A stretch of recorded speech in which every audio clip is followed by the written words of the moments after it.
Oi pessoal, mais um vídeo, hoje falando da independência do Brasil, aqui atrás o Oceano Atlântico, onde no dia 22 de abril, nesse mesmo Oceano Atlântico, não aqui em Santa Catarina, mas lá na Bahia, Pedro Álvares Cabral chegou ao Brasil, né, e ali começava a história do Brasil, que vai se tornar finalmente independente no dia 7 de setembro de 1822.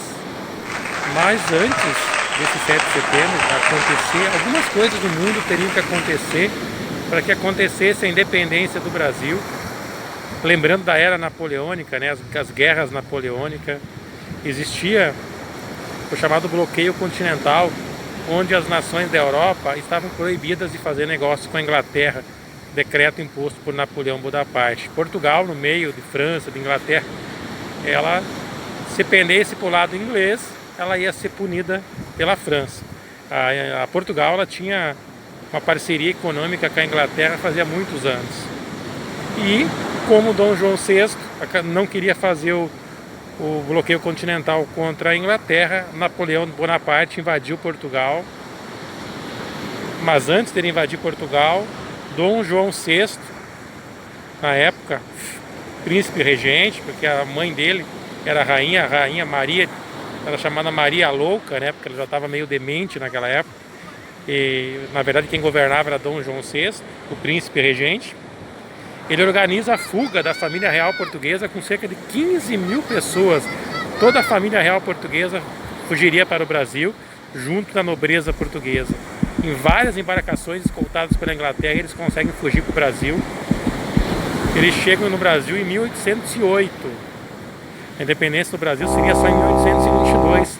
De 1808 a 1821, que foi o período que a família real portuguesa ficou no Brasil, eles abriram o Brasil ao comércio, né, com as nações amigas, os portos foram abertos, a Inglaterra principalmente.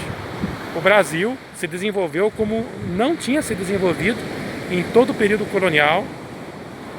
O Brasil foi transformado a Reino, né, Unido de Portugal e Algarves. Algarves é uma ilha que era colônia portuguesa. Então o Brasil de colônia virou Reino Unido de Portugal e Algarves.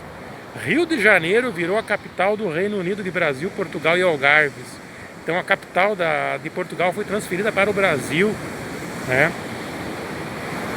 Maria morre no Rio de Janeiro e o Dom João VI se torna rei de Portugal e também rei do Reino do Brasil, porque o Brasil era colônia ainda do Reino Unido de Portugal e Algarves. E aí o Brasil ele vai se tornar um reino mais forte. Dom João VI gostou muito do Brasil. Ele chegou a escrever muitas cartas dizendo do quanto se sentia vontade aqui no Brasil.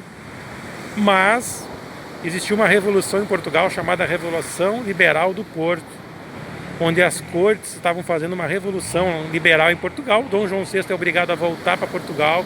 Ele volta triste, mas ele deixa o príncipe regente no Brasil, Pedro, seu filho Pedro, que depois se tornaria Dom Pedro I. E aí a Revolução Liberal do Porto termina, Dom João VI aceita governar Portugal com poderes limitados pelo parlamento, né?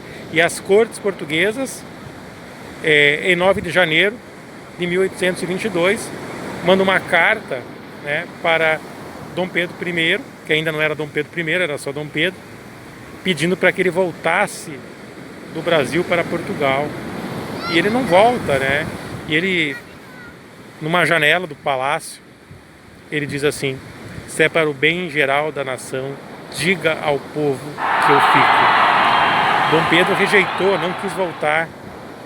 Então de 9 de janeiro de 1822 até 7 de setembro de 1822 vai dar 9 meses que ele é pressionado pela corte e ele não quer voltar para Portugal. Ele estava feliz no Brasil.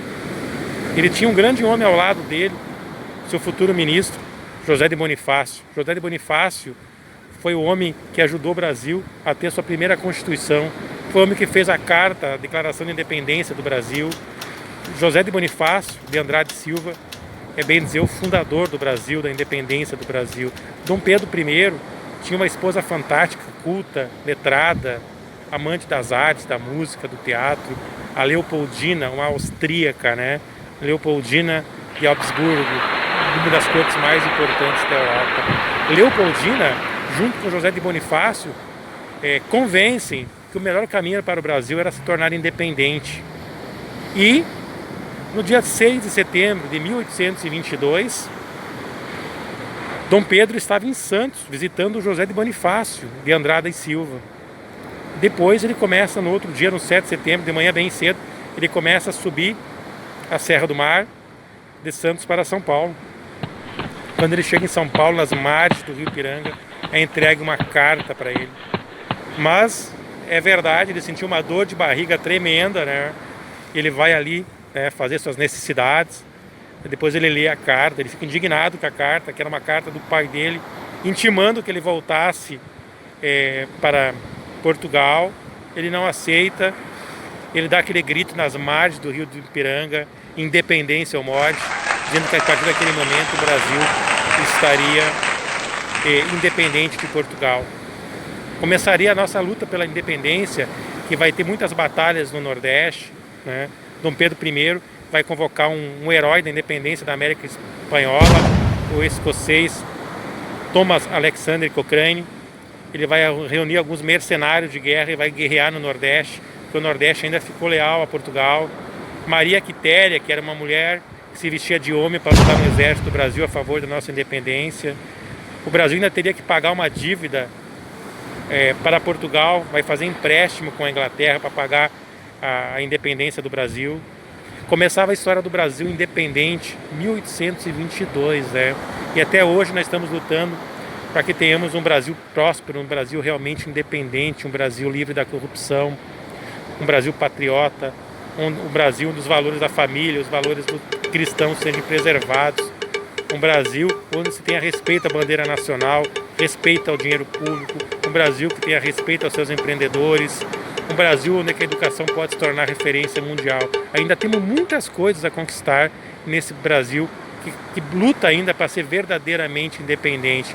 Mas o pontapé inicial, a data inicial, foi o dia 7 de setembro de 1822, né? Quando outro português, né, fez a nossa independência. Dom Pedro, que depois seria Dom Pedro I, nosso primeiro imperador, né? E sua esposa fantástica, nossa primeira imperatriz, Leopoldina de Habsburgo, uma mulher culta, inteligente. Pena que ela não se tornou inspiração para a maioria dos brasileiros, né? Mas ela era uma mulher que, apesar de ser austríaca, com certeza é uma das maiores brasileiras de todos os tempos. Dom Pedro I, infelizmente, teve muitos defeitos, que fez com que o seu reinado durasse apenas 9 anos. Mas o seu filho, Dom Pedro II, vai governar durante muitos anos, vai ser um imperador fantástico, um imperador patriota, né? Então, 7 de setembro de 1822, um sonho de um Brasil livre começava ali. Temos muitas coisas ainda a conquistar. Nós precisamos acreditar que o sonho de Dom Pedro I, de José de Bonifácio, de Leopoldina, do filho de Dom Pedro I, Dom Pedro II, se torne realidade. Um abraço a todos e viva o 7 de setembro de 1822. O Brasil independente, que nós, brasileiros patriotas, temos que fazer o melhor a cada dia. Um grande abraço a todos e até o próximo vídeo.